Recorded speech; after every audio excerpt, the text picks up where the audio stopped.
सभी वर्गों सभी समुदायों से आप बातचीत करिए। आपकी मंशा ही नहीं है यूसीसी लाने की। मोदी जी की सरकार 9 साल तक भांग खा के सो रही थी, अचानक 10 महीने रह गया तो कह रहे हैं यूसीसी यूसीसी यूसीसी। अरे भैया ये यूसीसी यूसीसी नहीं है, यह है टमाटर के महंगे दाम से ध्यान हटाना है, मणिपुर में हो रही हिंसा से ध्यान हटाना है, 18 करोड़ नौकरी देने के सवाल से ध्यान हटाना है, 2022 15 अगस्त तक पक्का मकान देने के वादे से ध्यान हटाना है, काला धन और 15 लाख के वादे से ध्यान। तो इसलिए असली मुद्दों से ध्यान हटाना है, इसलिए ये फालतू की बातें कर रहे हैं। मैं तो पहले दिन से कह रहा हूं, अभी मैंने भगवंत मान जी को भी सुना। आनंद मैरिज एक्ट में सिखों की अपनी परंपराएं हैं, उनके हिसाब से सिख समुदाय के लोगों को अलग तरह के अधिकार मिले हुए हैं। इसी प्रकार से जैन धर्म के अपने कुछ कानून हैं, इसी प्रकार से बौद्ध धर्म के लोगों के अपने कुछ कानून हैं, इसी प्रकार से देश के करोड़ों आदिवासियों के अपने रीति रिवाज और जमीन से संबंधित कानून हैं।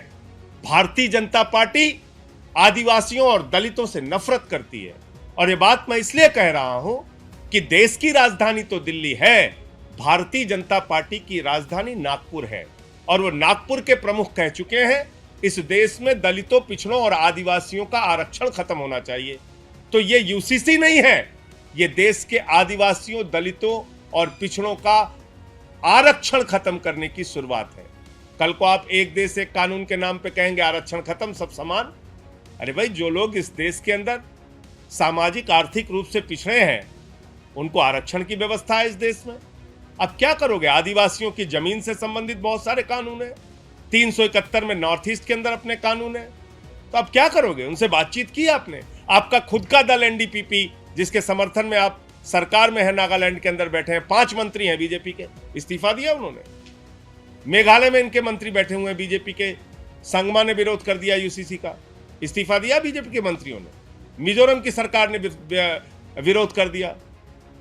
तो इसलिए कोई तैयारी नहीं है, कोई सोच नहीं है, खाली दिन रात चिल्लाते हैं, कहते हैं गोवा का यूसीसी लागू करना है, गोवा का। अरे भैया, गोवा का यूसीसी पढ़ा है आपने? गोवा के यूसीसी में लिखा है एक हिंदू महिला को अगर बेटा नहीं होता तो पति को दूसरी शादी करने का अधिकार है। भाजपाइयों के मन में इसीलिए लड्डू फूट रहा है, कह रहे हैं दूसरी शादी करेंगे। बताइए आप, अगर ऐसा कानून पास करोगे पार्लियामेंट के अंदर तो तुम्हारी पत्नियां बेलन लेके दौड़ा लेंगी भाजपाइयों। ऐसे चक्कर में मत पड़ो, दूसरी शादी के नाम पे लड्डू फूट रहा है तुम्हारे मन में, कह रहे हो गोवा की तरह हम भी दूसरी शादी करेंगे। वाह भाई वाह, गजब का खेल है। और हिंदू अनडिवाइडेड फैमिली का एक्ट है।